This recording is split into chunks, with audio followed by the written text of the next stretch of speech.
Uttar Pradesh police के इतिहास में शायद यह पहली बार हुआ जब किसी तस्करी के मामले में इतनी बड़ी रकम बरामद हुई कि नोट गिनने वालों के हाथ थक गए। पुलिस वालों को 22 घंटे लगातार बैठकर पैसे गिनना पड़ा। दरअसल सुबह करीब 8:30 बजे प्रतापगढ़ के मानिकपुर थाना क्षेत्र के मुंदीपुर गांव में अचानक पुलिस की एक साथ कई गाड़ियां पहुंची। थाना प्रभारी के साथ भारी पुलिस बल एक पुराने पक्के मकान की ओर बढ़ा। सूचना थी कि यहीं से जेल में बंद राजेश मिश्रा अपना पूरा नेटवर्क चला रहा है। राजेश मिश्रा वही नाम जो कभी शराब, फिर जमीन और अब नशे के कारोबार से प्रदेश भर में कुख्यात हो चुका है।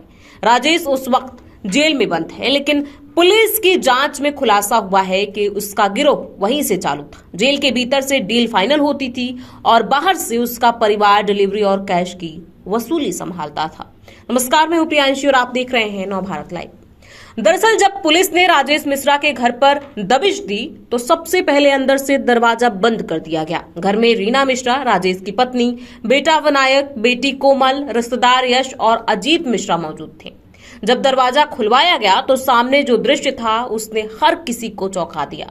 कमरे में चारों तरफ काले पन्नियों में लिपटे नोटों के बंडल, गत्तों में पैक गांजा और लोहे के ट्रंक में रखी स्मैक। एक कोने में इलेक्ट्रॉनिक नोट गिनने की मशीन थी, जिससे साफ था कि गिरोह सिर्फ तस्करी ही नहीं, कमाई की गिनती का पूरा इंतजाम भी रखता था।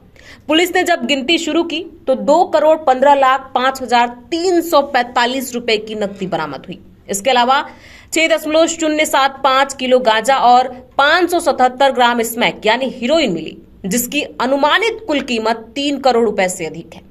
कहने को बस 3 घंटे का ऑपरेशन था, लेकिन नोटों की गिनती पूरी करने में 22 घंटे लग गए।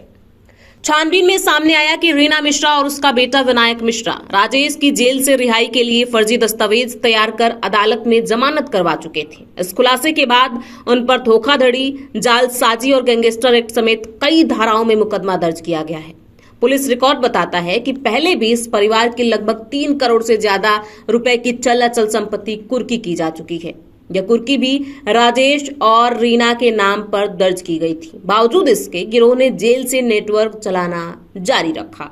स्थानीय पुलिस के अनुसार रीना मिश्रा सिर्फ नाम की गृहिणी नहीं थी। राजेश मिश्रा के जेल जाने के बाद उसने ही पूरा सिंडिकेट संभाला।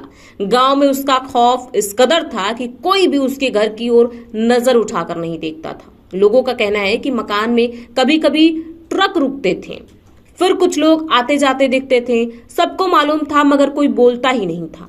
रीना का रोल सिर्फ घर की देखरेख नहीं बल्कि पूरे नेटवर्क का बुक कीपिंग का था। वह तय करती थी किस इलाके में कितना माल जाएगा और कितनी रकम वापस आएगी।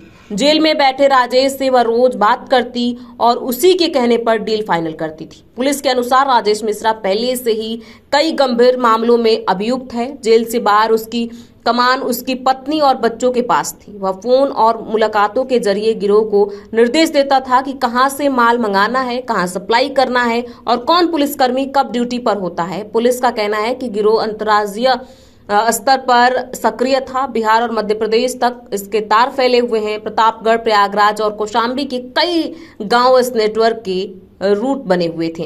पुलिस अधीक्षक दीपक भूकर ने मीडिया से बातचीत में कहा कि यह कार्रवाई संगठित अपराध के खिलाफ हमारी लंबी रणनीति का हिस्सा है। इस गिरोह की जड़ें काफी गहरी हैं, लेकिन अब इनके नेटवर्क को जड़ से खत्म किया जाएगा। जो भी इसमें शामिल है, किसी को छोड़ा नहीं जाएगा। उन्होंने यह भी बताया कि मादक पदार्थ तस्करी में लिप्त गिरोहों की फाइलें अब डिजिटल रूप से ट्रैक की जा रही हैं। कई बैंक खातों और संपत्तियों की जांच भी चालू है। इस पूरी खबर पर आपकी क्या राय है, हमें कमेंट बॉक्स में लिख के जरूर बताएं। बहुत बहुत शुक्रिया।